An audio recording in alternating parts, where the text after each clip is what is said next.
میں تو سب سے پہلے شکریہ ادا کرتا ہوں آپ کا کہ آپ نے اپنا قیمتی وقت اس چینل کو دیا، اور مزید شکریہ ادا کرتا ہوں ان لوگوں کا جنہوں نے اس چینل کو سبسکرائب کر کے اس چینل سے جڑ کر مجھے دینی خدمت کرنے کا ایک حوصلہ اور ایک جذبہ عطا کیا۔ حضرات ناظرین و خواتین، السلام علیکم ورحمۃ اللہ وبرکاتہ۔ جب رمضان المبارک کا مقدس اور محترم مہینہ آتا ہے اور ہم روزہ رکھتے ہیں تو ہمارے ساتھ ایک مسئلہ پیش آتا ہے، وہ یہ کہ بھوک کی وجہ سے، پیاس کی وجہ سے، گرمی کی وجہ سے ہمارے منہ کے اندر تھوک جمع ہو جاتے ہیں، اور وہ پھر تھوک ہم اندر لے لیتے ہیں، یعنی نگل جاتے ہیں۔ تو پھر مسئلہ کیا ہے؟ کیا ہمارا روزہ ٹوٹ جائے گا؟ ہمارے روزے پر کوئی فرق پڑے گا یا نہیں؟ دیکھیے، سب سے پہلی بات تو یہ ہے کہ تھوک نگلنے کا جو مسئلہ ہے یہ صرف روزے کی حالت میں رمضان میں ہی نہیں پیش آتا ہے، بلکہ غیر رمضان میں بھی پیش آتا ہے۔ لیکن غیر رمضان میں ہم توجہ نہیں دیتے، ہمیں احساس نہیں ہوتا ہے، تھوک نکل جاتے ہیں، ہمیں محسوس تک نہیں ہوتا۔ جب رمضان کا مقدس مہینہ آتا ہے اور ہم روزے سے رہتے ہیں، جب تھوک جمع ہوتا ہے، نگلتے ہیں، تو ہمیں احساس ہو جاتا ہے، اور پھر ہمارے ذہن میں ایک مسئلہ کھٹکنے لگتا ہے کہ کہیں روزہ تو نہیں ٹوٹ گیا۔ تو دیکھیے، یہ مسئلہ بڑا ہی اہم ہے، اس لیے کیونکہ اس مسئلے کے اندر تین صورتیں ہیں، اور ان تینوں صورتوں کا حکم الگ الگ ہے۔ ایک صورت وہ ہے کہ جس صورت میں آپ اگر تھوک نگلتے ہیں تو آپ کے روزے پر کوئی فرق نہیں پڑے گا، نہ آپ کا روزہ ٹوٹے گا، نہ آپ کا روزہ مکروہ ہوگا۔ اور دوسری صورت وہ ہے کہ جس صورت میں اگر آپ تھوک نگل لیتے ہیں تو آپ کا روزہ ٹوٹے گا تو نہیں، لیکن آپ کا روزہ مکروہ ہو جائے گا۔ اور تیسری صورت وہ ہے کہ جس صورت میں اگر آپ تھوک نگل لیتے ہیں تو آپ کا روزہ ہی ٹوٹ جائے گا، آپ کا روزہ ہی ختم ہو جائے گا۔ ان تینوں صورتوں کو آپ غور سے سمجھ لیجئے۔ اس کے بعد آپ جب تھوک نکلیں تو اپنے آپ سے سوال کر لیجئے، پوچھ لیجئے کہ ان تینوں صورتوں میں سے کون سی صورت پیش آئی۔ جو بھی صورت پیش آئی اس اعتبار سے آپ حکم چسپاں کر دیجئے اور فیصلہ کر دیجئے کہ ہاں، میرا روزہ باقی ہے، مکروہ ہوا یا ٹوٹ گیا۔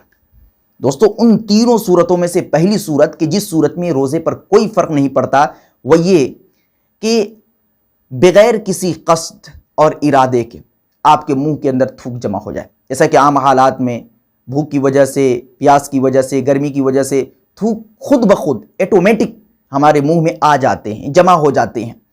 تو تھوک خود بخود اگر آپ کے منہ میں جمع ہو جا رہی ہیں اور پھر آپ اس کو نگل لیتے ہیں، تھوک چاہے تھوڑا ہو، کم ہو، زیادہ ہو، کتنی ہی مقدار میں ہو، اس سے کوئی بحث نہیں۔ اگر بغیر کسی ارادے کے آپ کے منہ کے اندر تھوک آئے ہیں، جمع ہوئے ہیں، پھر آپ اس کو نگل لیتے ہیں، حلق سے نیچے اتار لیتے ہیں، تو پھر اس صورت میں آپ کے روزے پر کوئی فرق نہیں پڑے گا، آپ کا روزہ نہیں ٹوٹے گا۔ خوب تھوک نگلتے رہیے، آپ کے روزے پر کوئی فرق نہیں پڑے گا۔ لیکن کب؟ جب آپ تھوک کو جمع نہ کر رہے ہوں۔ ایسا نہیں کہ آپ خود ایسے تھوک جمع کر رہے ہوں اور پھر اس کو نگل رہے ہوں، یہ صورت نہ ہو، بلکہ خود بخود تھوک آپ کے منہ کے اندر ہو جائے، پھر آپ اس کو نگل جائیں، تو پھر آپ کے روزے پر کوئی فرق نہیں پڑے گا۔ یہ پہلی صورت ہے۔ اور دوسری صورت وہ ہے کہ آپ تھوک کو خود جمع کریں، یعنی آپ کے عمل کا دخل ہو، کسی طریقے سے منہ بنا کر تھوک اس کو جمع کریں، اور خوب سارے تھوک جمع کرنے کے بعد اکٹھے کر کے آپ اس کو نگلیں، اس کو آپ حلق سے نیچے اتار لیں۔ تو اگر یہ صورت ہے کہ تھوک آپ خود جمع کر رہی ہیں اور جمع کرنے کے بعد نکل رہی ہیں، تو پھر آپ کا روزہ مکروہ ہو جائے گا۔ یہ عمل درست نہیں ہے۔ ایسا کرنے سے آپ کے روزے پر فرق پڑے گا، اور آپ کے روزے کے اندر جو ثواب ملنا چاہیے اتنا ثواب نہیں ملے گا، ثواب کے اندر کمی پڑ جائے گی، کم ثواب ملے گا آپ کو۔ تو یہ دوسری صورت ہے۔ دوسری صورت کہ اگر آپ تھوک کو جمع کر رہی ہیں اور جمع کر کے آپ نگل رہی ہیں، تو آپ کا روزہ تو نہیں ٹوٹے گا، لیکن آپ کا روزہ مکروہ ہو جائے گا۔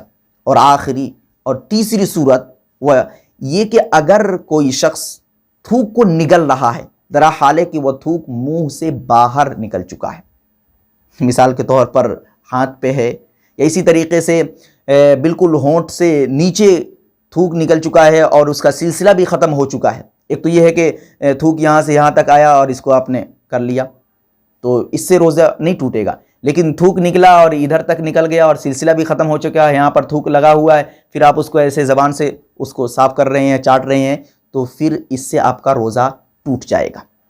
اس بات کو سمجھیے، اس مسئلے یہ بہت کم پیش آتا ہے، ایسا بہت ہی کم کسی کے ساتھ پیش آتا ہوگا کہ تھوک منہ سے نکلے اور نکلنے کے بعد آپ اس کو نگلے۔ یہ تو آدمی کا اخلاق بھی نہیں ہے، آپ کی فطرت اور آپ کی طبیعت بھی نہیں ہے کہ تھوک نکلے اور ہاتھ پہ ہو یا ہونٹ سے نیچے اتر جائے پھر آپ اس کو نگلنے لگے، یہ تو آپ کا ضمیر ہی گوارا نہیں کرے گا، ایسا ہوتا بھی نہیں۔ تو اگر ایسا ہو گیا کہ تھوک منہ سے باہر نکل جائے اور پھر اس کو کوئی نگل جائے تو پھر اس سے روزہ ٹوٹ جاتا ہے۔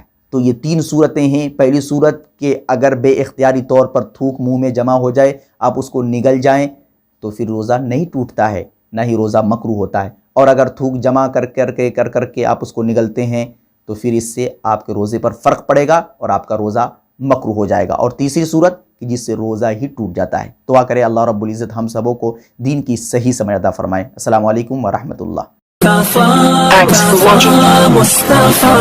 Don't forget like, comment, share and subscribe to Al Haq Media.